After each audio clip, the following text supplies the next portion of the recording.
Hello दोस्तों, आपको मेरे इस छोटा सा एपिसोड में स्वागत है। आज मैं वोल्टेज डिवाइडर सर्किट के बारे में बात करने वाला हूं। आप जानते होंगे कि वोल्टेज डिवाइडर सर्किट जानना बहुत ज़रूरी होता है। मैंने वोल्टेज डिवाइडर सर्किट को 4th पार्ट में डिवाइड किया है। आज मैं सबसे पहले जो लिया है वो पार्ट 1 है, इसके बारे में डिस्कस करने वाला हूँ। मोबाइल फील्ड में वोल्टेज डिवाइडर का सर्किट जानना बहुत ज़रूरी होता है, इसीलिए मैंने डिस्कस करने वाला हूँ। आप मेरे वीडियो पर बने रहे, आपको ऑफ कोर्स बहुत कुछ सीखने का मिलेगा। मैंने आज इधर एक एग्जांपल लिया है, वो है मैंने R1 लिया है 70 के, R2 100 के, वोल्टेज इन लिया 2.8, मुझे निकालना है वोल्ट आउट। और वोल्टेज डिवाइडर कैसा होता है आपको शेप मैंने बना दिया। ये है R1, ये है R2, ये वोल्ट इन होता है, ये आउट होता है। ये आप लोग जानते होंगे कि जो R1 होता है वो हमेशा सीरीज लाइन में रहता है और R2 ग्राउंड के साथ जुड़े रहता है। वोल्टेज डिवाइड कैसे होता है, वो दो रेजिस्टर के जरिए वोल्टेज कैलकुलेट होकर डिवाइड होकर आउट हो जाता है। यही आप लोग शेप देख रहे हैं, मैंने इधर वोल्ट इन लिखा है। ये रेजिस्टर है, ये भी रेजिस्टर है। ये रेजिस्टर सीरीज में है, इसमें इन होता है। इन होने के बाद ऐसे करके दूसरा एक रेजिस्टर से ये ग्राउंड हो जाता है और बीच में से जो लाइन निकलते हैं उसको वोल्ट आउट कहते हैं।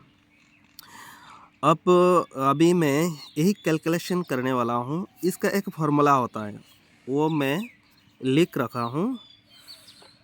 ओके, ये है वोल्ट आउट, ये है formula volt in into R2 divided R1 plus R2।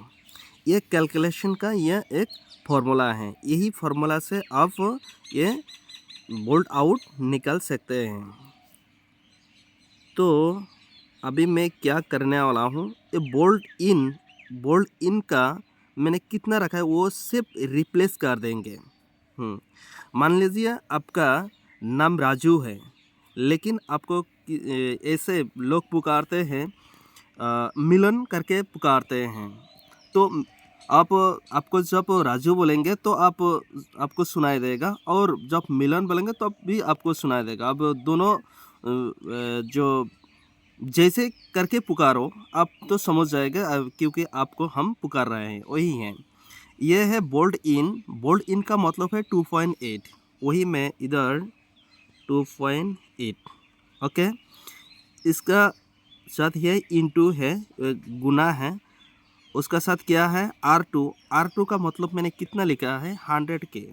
Okay, मैंने 100 लिख दिया, के लिखना नहीं होगा। ओके, फिर डिवाइडेड है R1 का मतलब मैंने कितना लिया है 70 लिया है।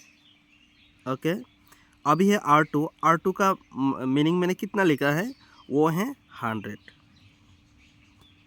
ठीक है, अभी कैलकुलेशन हो जाएगा। एक्चुअली ये एक ही लाइन में कर सकता हूँ, लेकिन मैं पूरा दिखाना चाहता हूँ कैसे ये कैलकुलेट होता है। 2.8 का साथ 100 अगर आप गुना कर दे तो कितना होगा, 280 होगा। और 70 का साथ 100 प्लस कर दिया जाए कितना होगा, वो होगा 170।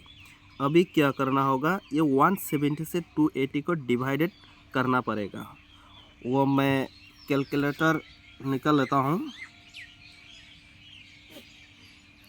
ओके, 280 डिवाइडेड 170 कितना निकल आया, 1.647। ओके, ये निकल आया 1.647।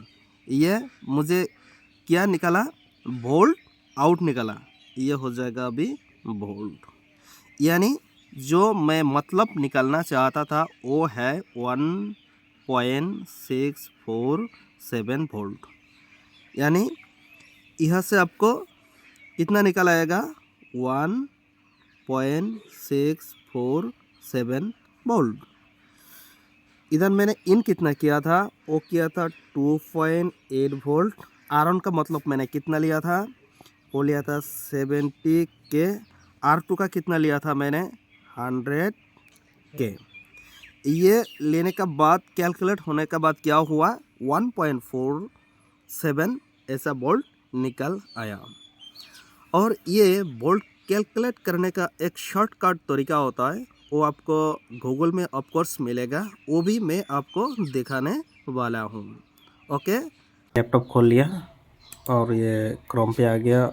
मैं इधर जो शॉर्टकट का फार्मूला था वही निकाल लेंगे। मैंने ऑलरेडी लिख चुका हूँ वोल्टेज डिवाइडर कैलकुलेटर। आप ये सिर्फ वोल्टेज लिखने के साथ साथ ये सारे निकल आएगा। आप यहीं पर क्लिक कर दीजिए, ये देखिए सारे बहुत कुछ निकल चुका है। तो आप जो वोल्टेज डिवाइडर कैलकुलेटर है इसमें क्लिक कर दीजिए।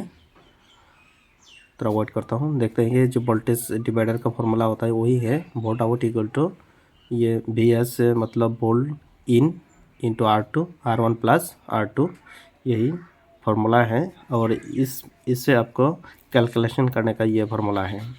ये वोल्टेज सोर्स VS रजिस्टर का जो R1 R2 और वोल्ट आउट है। ये सबसे पहले मैंने वही लिख लूँगा, क्या है मैंने ये है वोल्ट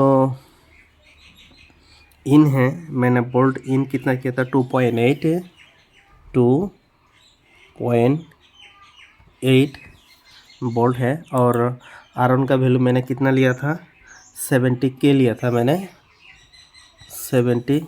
ये ओम्स लिखा है, मैंने किलो ओम्स लेना पड़ेगा। ये किलो ओम्स, ये मेगा ओम्स, मैंने किलो ओम्स लिया था। ओके, और R2 मैंने कितना लिया था, 100,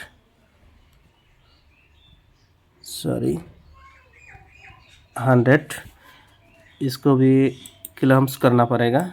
मैंने किलो ओम्स कर दिया।